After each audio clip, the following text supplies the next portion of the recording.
Following months of mounting pressure, Keir Starmer has now announced his resignation as the UK Prime Minister and leader of the Labour Party, kick-starting a process that will see Britain getting a new Prime Minister all over again. This is the latest round in the musical chairs at 10 Downing Street, it seems. In fact, in a speech outside 10 Downing Street, Starmer conceded he had lost the support of his Labour Party MPs.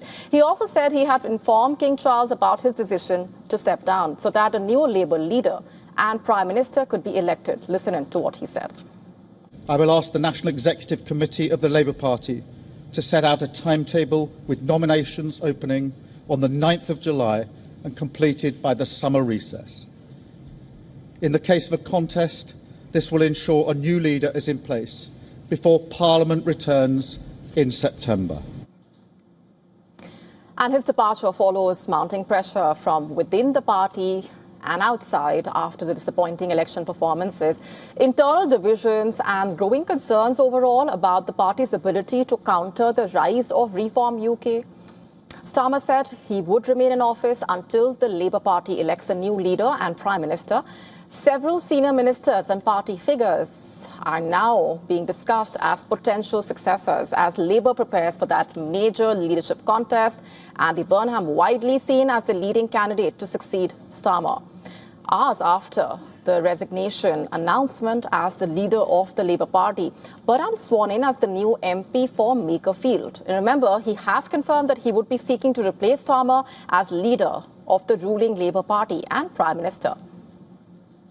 Also, Angela Rayner remains one of the most recognisable figures in the party and is often mentioned as a possible successor. Other potential names or challengers for the UK top job, including the former Health Secretary, Wes Streeting, also the Home Secretary, Shabana Mahmood.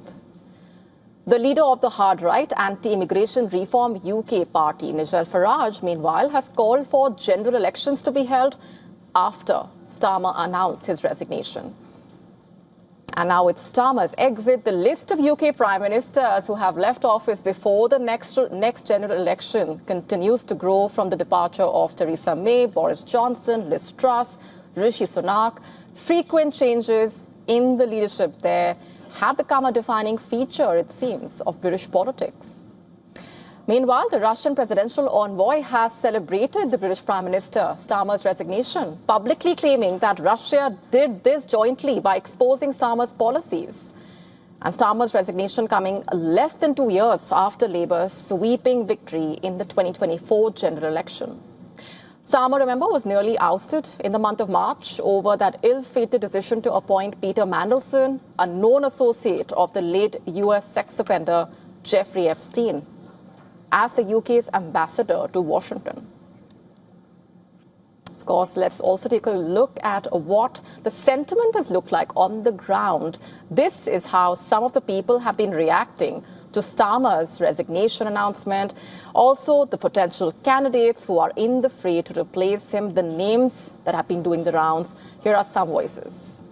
Not surprised. I think he's done the right thing. I think he needs to step aside and let someone else take over. So, yeah, I think it's a good thing. It appears to be a foregone conclusion that Andy Burnham is going to become Prime Minister. It looks like it might be a coronation. There is some debate that it should be contested, and it would be more healthy if there was some form of contest. I'm glad, really. Just needed a change. I think like most of the country are probably feeling the same way as what I am. Like, all you're hearing is like how much of a bad job he's doing. And I did want to vote Labour in the first place, but I'm just worried it's going to be out of the frying pan and into the fire now with potentially this Andy Burnham coming in.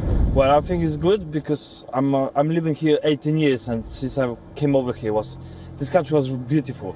You could work, live, do whatever you like. Right now, you just work like a slave, and you don't have money for nothing. I'm a hard-working labourer.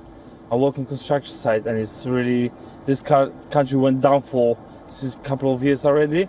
To stay up to speed with the latest news, download the WION app and subscribe to our YouTube channel.